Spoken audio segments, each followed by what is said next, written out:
Welcome to the official YouTube channel for the Colin Cowherd podcast. Go on, hit the subscribe button. There it is, so you don't miss any of our football content this season. It has been, if I might say, fantastic.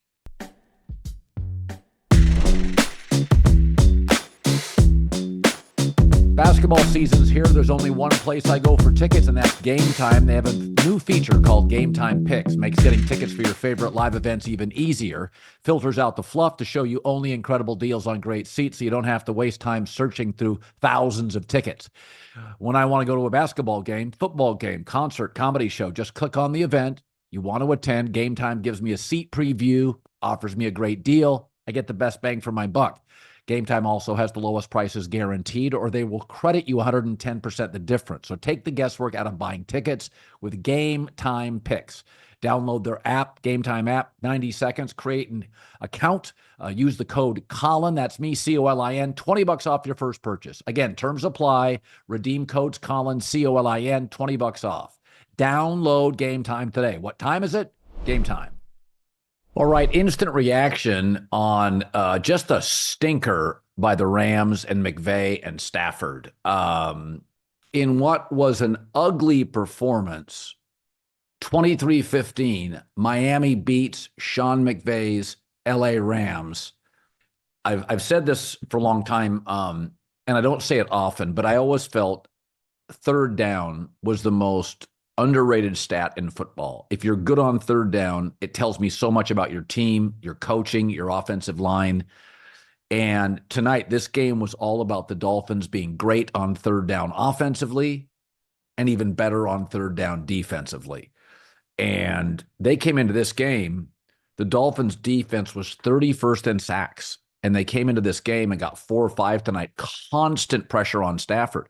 So the Rams' offensive line was the healthiest it had been all season. Now, Rob Havenstein, the right tackle, really good, was out, and it didn't help. But it was the interior O-line was finally healthy. So it was a really interesting game in which McVay, Stafford, Kyron Williams, Puka, Cooper Kupp, they're excellent. Excellent. The team was on a winning streak. They're at home.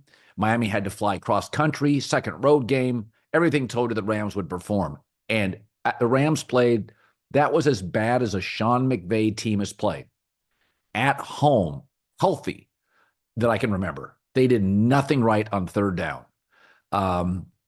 They also, Miami, and I didn't check if they got a penalty in the last minute, but they had one penalty all night. That's pretty remarkable. You know, again, a long cross-country flight. Don't have a lot of your fans here, and just one penalty, great on third down, that's your ball game. And, you know, it's I don't want to overreact to one game. I don't think either of these teams are top 10 teams. But I thought the Rams really, it was a stinker tonight. But if you look at Miami's schedule, the Miami Dolphins have a lot of winnable games coming up. They're still in the playoff race. Raiders, Patriots, Jets twice, Browns, Niners at home, at Texans, but it's indoor game. Tua has been better at those. So the schedule really works out for the Miami Dolphins, who, of course, got off to a rocky start because Tua had the concussion. But, you know, you watch them tonight, you watch the pass rush tonight. You know, the Rams are such a weird team. They did really difficult things. Cooper Kupp had one of the catches of the year. Stafford had a couple of unbelievable gem throws. Yet the simple stuff like hiking a ball to Stafford was a challenge tonight. It was such a weird performance. One of the worst Sean McVay healthy team performances at home I remember. Just a dud all the way around.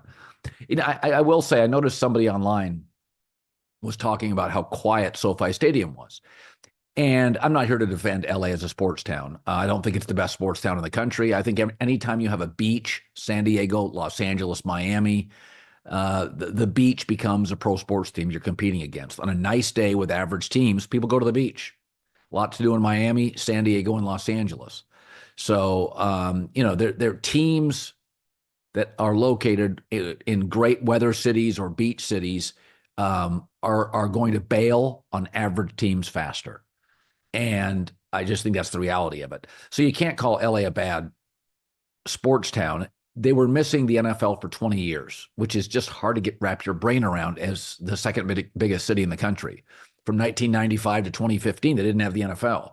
Well, the Washington Nationals You have the Senators, and then that long vacancy for Major League Baseball in D.C. until the Nationals. Well, guess what? The Nationals don't draw.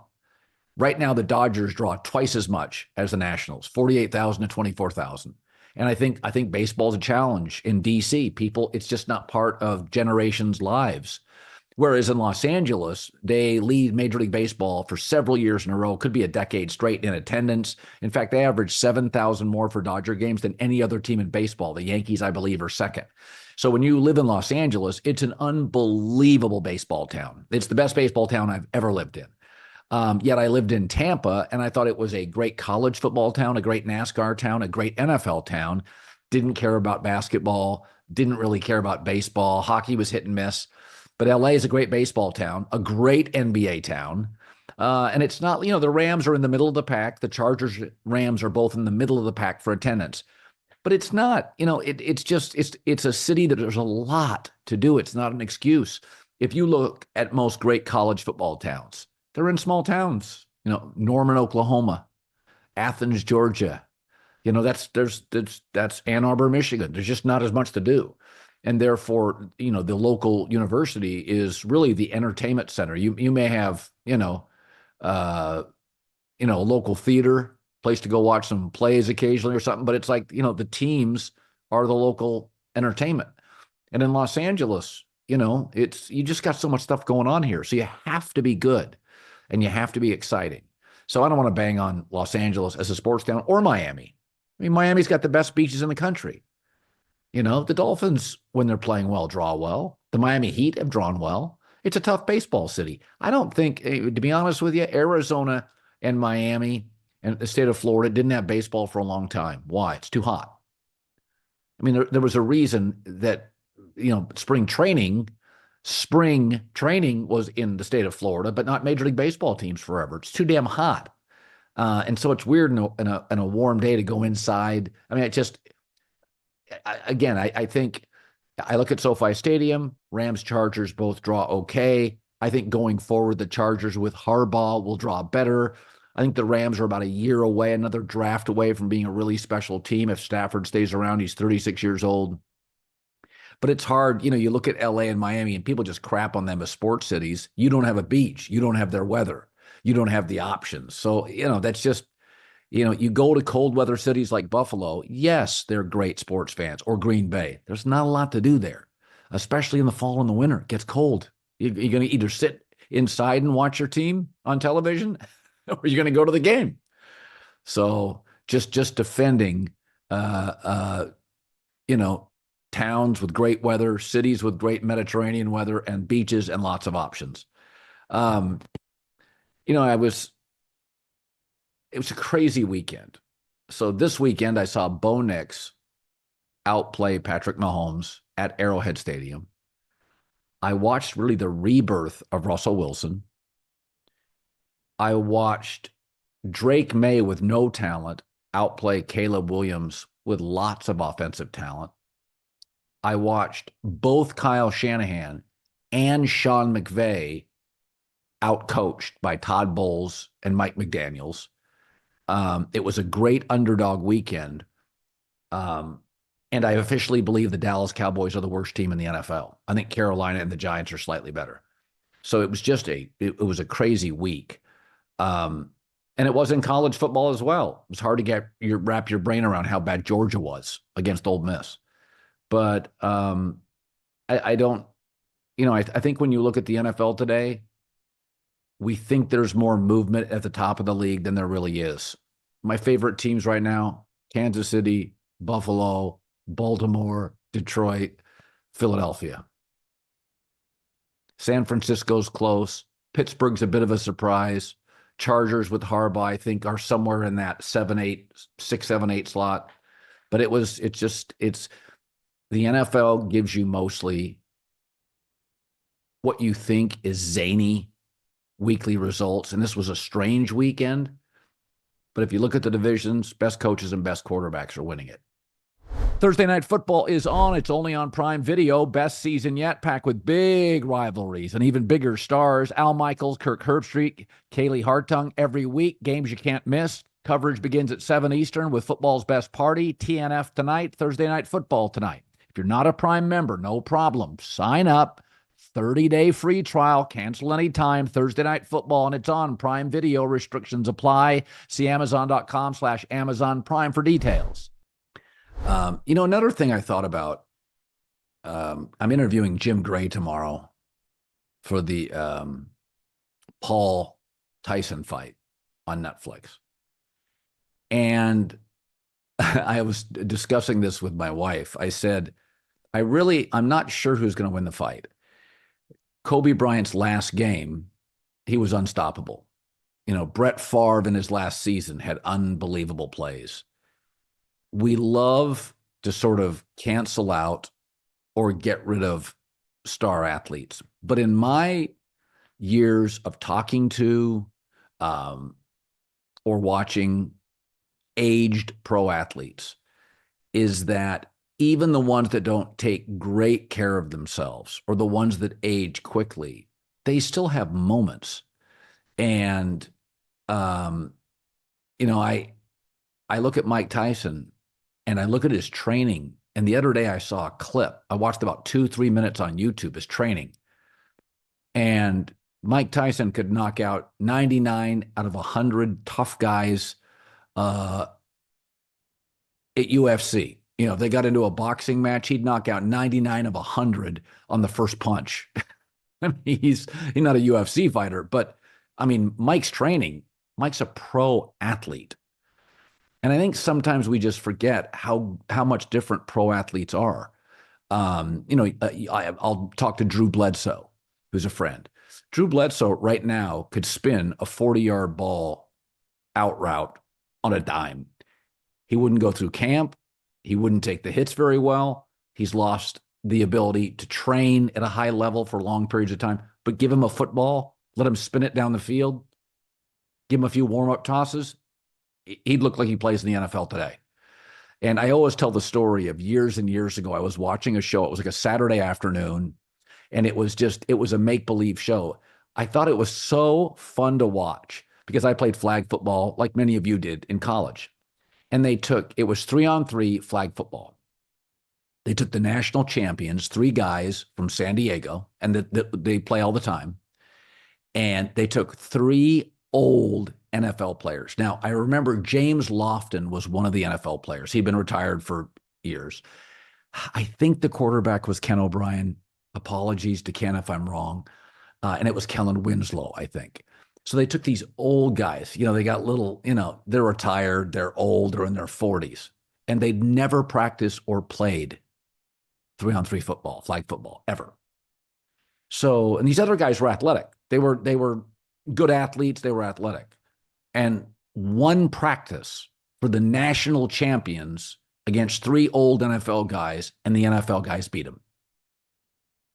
And so now if they'd have played for 4 hours, maybe the 3-man amateur team would have won. But you start going to these last couple of games. I mean, Tom Brady was 45 years old and could still spin it to the very end. So I think about that with Paul and Mike Tyson. Paul's a big, tough guy, a YouTuber. When I've watched him fight, he doesn't have a lot of natural fighting talent. He's a big, strong, tough guy who's worked very hard at it. I think you have to take him seriously. I respect the fact that he's worked his butt off.